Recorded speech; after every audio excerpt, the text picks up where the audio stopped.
Jamais rien de pareil ne s'est vu en Israël.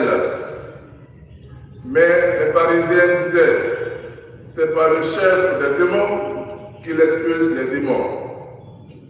Jésus parcourait toutes les villes et tous les villages, enseignant dans leurs synagogues, proclamant l'évangile du royaume et guérissant toute maladie et toute infirmité.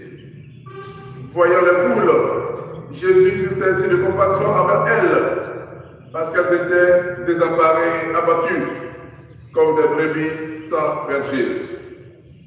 Il dit alors à ses disciples, la moisson est abondante, mais les ouvriers sont peu nombreux. Priez donc le maître de la moisson d'envoyer les ouvriers pour sa moisson. Veuillez vous lever.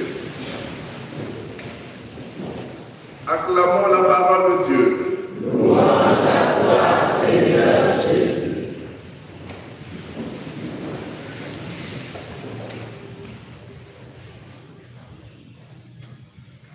La moisson est abondante, mais les ouvriers sont peu nombreux. Priez donc le maître de la moisson d'envoyer des ouvriers pour sa moisson. Cette parole du Seigneur fait suite au constat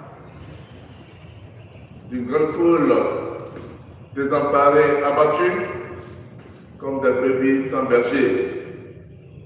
Le Seigneur fut saisi de compassion envers elle.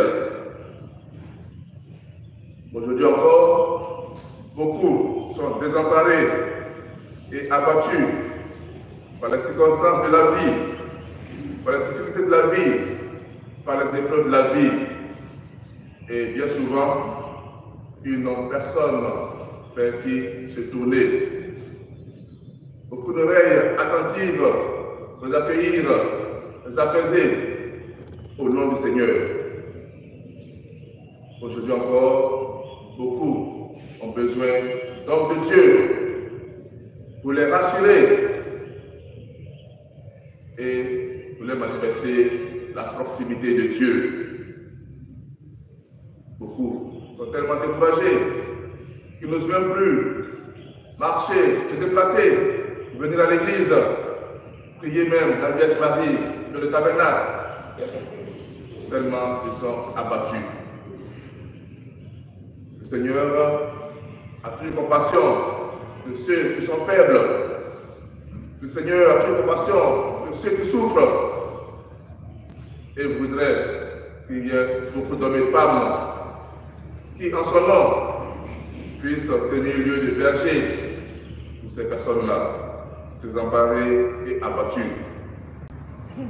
Prions donc, frères et sœurs, que le Seigneur suscite au sein de nos communautés chrétiennes de bons bergers, des pasteurs, des hommes et des femmes religieux qui puissent être auprès de toutes ces personnes désemparées-là, des guides, des conseillers et des gens qui rassurent.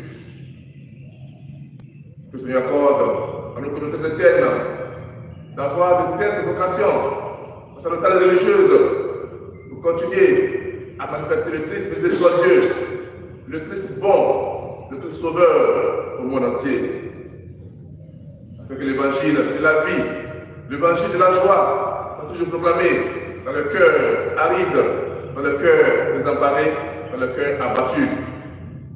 Pour que la joie messianique soit toujours une réalité pour les hommes et les femmes d'aujourd'hui. La joie messianique, c'est le salut de Dieu, manifesté dans cet évangile, la guérison de tout muet. Le Seigneur est prêt à nous sauver de toutes nos difficultés. Il est prêt à nous sauver de toutes nos douleurs, de toutes nos souffrances. Puissions-nous avoir confiance en lui. On dit qu'on présenta à Jésus ce possédé d'un sourd et muet. Il nous faut avec confiance présenter toutes nos douleurs, toutes nos souffrances, toutes nos maladies au Christ. C'est le seul et véritable médecin des corps et des âmes par excellence.